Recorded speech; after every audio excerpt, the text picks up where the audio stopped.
Más de 8,000 detenciones, una serie de detenciones de alto impacto también, un montón de armas decomisadas, los números son muy positivos que se presentaron hoy. Una preocupación que yo he recibido en las calles de la gente es que la presidenta sigue caminando por el país como siempre lo ha hecho y como siempre se ha caracterizado. Y existe, he sentido yo algo de preocupación en torno a las acciones que se llevan para cuidar a la presidenta de la República ante los grandes resultados que han habido en materia de seguridad y de detenciones importantes. Ojalá nos pudiera platicar algo al respecto de ello, presidenta. Pues no va a cambiar, no puede uno alejarse de la gente. Es el día que nos alejemos, ese día dejamos de ser un gobierno del pueblo y para el pueblo. Vamos a seguir de cerca, particularmente los fines de semana, viernes, sábado y domingo. Excelente, presidenta. Presidenta, Sí, sobre... nos cuida, ¿cuántos compañeros son? Creo que de ayudantía. A ver, pregúntale a Juanjo. Ya no sé, son creo que 15 o menos. Y obviamente pues hay a veces en lugares pues presencia de la Guardia en las carreteras, como igual hay presencia de la Guardia en general. También preguntarle, yo he escuchado por parte, ya pasando a otros temas, por parte de la derecha mediática, la oposición mediática, incluso de algunos de la política también. A ver, se reconoce la presidenta ha hecho bien las cosas en materia de seguridad, ya con estos números quien diga que no, por más que sean preliminares, sería simple propaganda. Quien diga que no se ha hecho las cosas bien frente a Donald Trump, con los halagos que ha recibido también por parte de la prensa internacional, sería falso. Se reconoce que han habido avances realmente en todas las materias, pero el gran argumento que se sostiene dentro de esos espacios mediáticos que ya todos conocemos es sí, pero la reforma al Poder Judicial. Si tan solo se detuviera la reforma al Poder Judicial, si tan solo en junio no votara el pueblo de México. Pues también ellos dirían, si tan solo se regresara al modelo neoliberal, pues no. ¿Qué es lo que no terminan de entender aquellos que intentan hacer este argumento? Existe escenario en donde la presidenta de la República detiene la elección al Poder Judicial que está por suceder. ¿Qué es lo que les falta por comprender a estos que intentan sostener los privilegios que México cambió? Antes ellos le valaban como sus privilegios. México iba bien porque ellos tenían privilegios, desde comentócratas, intelectuales, entre comillas, medios, personajes del PRIAN que se beneficiaron del poder público. Entonces ellos quisieran regresar a eso, pero eso ya no va a regresar. Y no va a regresar porque el pueblo no quiere que regrese. Entonces, la reforma al Poder Judicial no se hubiera dado si el Poder Judicial no hubiera estado lleno de nepotismo y corrupción. O sea, el problema es que en México el Poder Judicial, en su gran mayoría, pues se fue propagando a partir de las relaciones personales, aunque hablaban de que había carrera judicial. En realidad el amigo del primo, del amigo del hermano, reconocido hasta por la propia presidenta de la Corte, el nepotismo. Aquí hemos presentado multiplicidad de casos y los presentó el presidente López Obrador. Casos de delitos de cuello blanco, es decir, de robo de recursos públicos, de no pagar impuestos, aunque la ley lo establece, que no pasa nada porque los jueces sencillamente no proceden. O casos incluso de delincuencia organizada, en donde los jueces tampoco proceden o liberan a delincuentes sin ningún argumento jurídico. ¿Qué opciones había? Haber hecho una reforma al Poder Judicial como la hizo Zedillo. No se nos olvide que cuando entra Zedillo, quita toda la Corte, entra una nueva Corte, modifica el Consejo de la Judicatura. ¿Pero a quién le respondía la nueva Corte? Pues al presidente de la República, porque él formalmente los nombraba el Senado, pero en realidad los nombraba el presidente. Entonces, ¿cómo sanear el Poder Judicial? Pues donde menos nos equivocamos es que decida el pueblo. Es lo mejor que puede haber. Entonces, quien no entiende eso, y además quien dice que eso es autoritario, pues imagínense cómo que elija el pueblo de México a un juez o a un ministro es autoritario frente a la elección de un presidente. Entonces, ahora sí que no entienden que no entienden. Pero hay un reconocimiento del pueblo muy grande al momento histórico que estamos viviendo.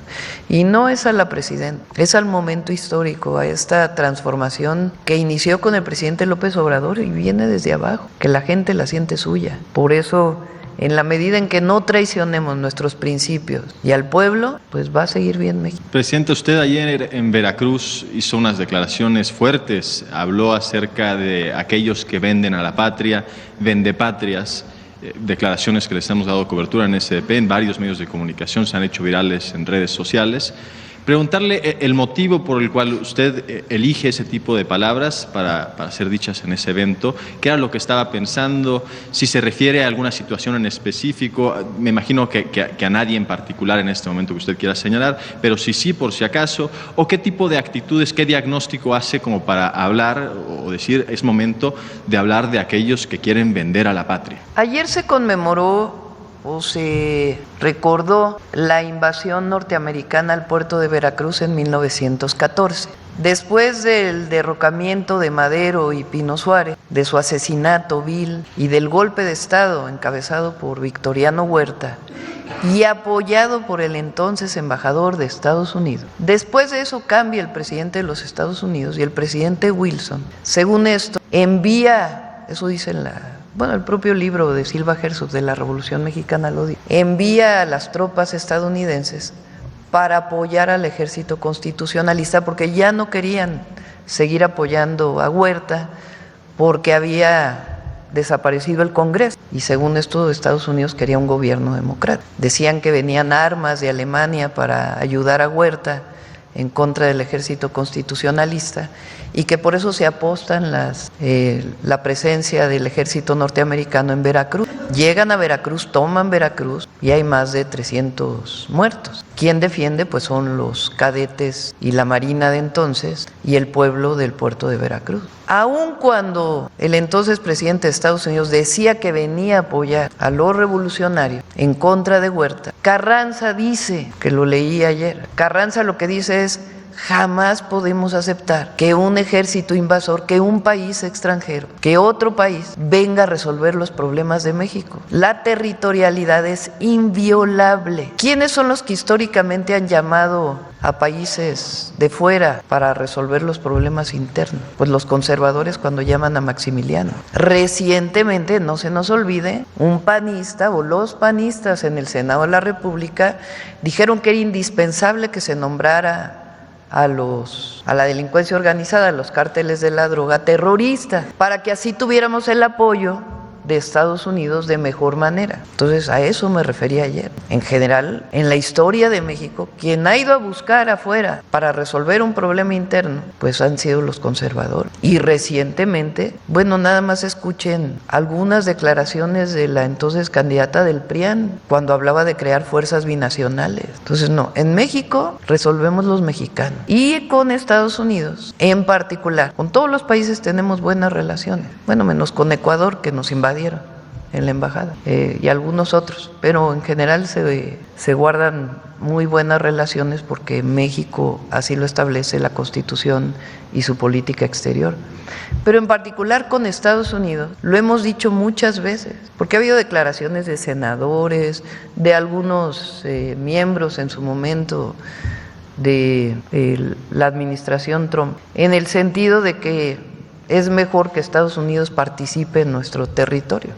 Nosotros hemos dicho no, eso no. Colaboramos, nos coordinamos, compartimos información, inteligencia, pero en México somos los mexicanos. Por eso siempre hemos dicho coordinación, cooperación, pero nunca subordinación, nunca injerencismo, menos invasión. Entonces ayer que recordábamos la última intervención del gobierno de los Estados Unidos en México, pues evidentemente era un momento propicio para hablar de estos temas.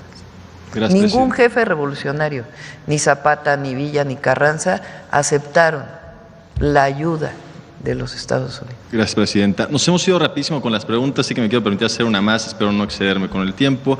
Se reporta el secretario de Seguridad y Protección Ciudadana el fallecimiento de un elemento de esa corporación, algo que todos sentimos aquí que le resultó en un peso personal al hacer ese mensaje. Quería preguntar, el secretario o usted, más allá de la respuesta de que tendrán las familias la respuesta institucional que deben de tener, y me parece correcta, ¿qué siente la presidenta o el secretario al saber que se pierde la vida de un elemento que la pone en riesgo, igual que muchísimos otros elementos todos los días, pues luchando por la seguridad de las familias mexicanas? Ha habido, ¿cuántos elementos han fallecido del ejército general? 25 por agresiones, de la Guardia Nacional o 25 de Guardia Nacional y Ejército, de la Marina, también compañeros de la Marina y de la Secretaría de Seguridad. Y siempre hay que pensar, y cuando ayer que veíamos a pues jovencitos, porque son a los 18 años entran, en este caso ayer a la heroica Escuela Naval Militar, pero cuando entran los cadetes del Colegio Militar, o a la Guardia Nacional o a la propia Secretaría de Seguridad. La decisión que toma una persona, un joven, al ser parte de la Marina, del Ejército, de la Secretaría de Policías, es la entrega personal para salvaguardar la vida de los demás. Y eso es un acto heroico. Entonces, a todos los compañeros a sus familias que han perdido la vida, pues siempre nuestro cariño, agradecimiento y reconocimiento.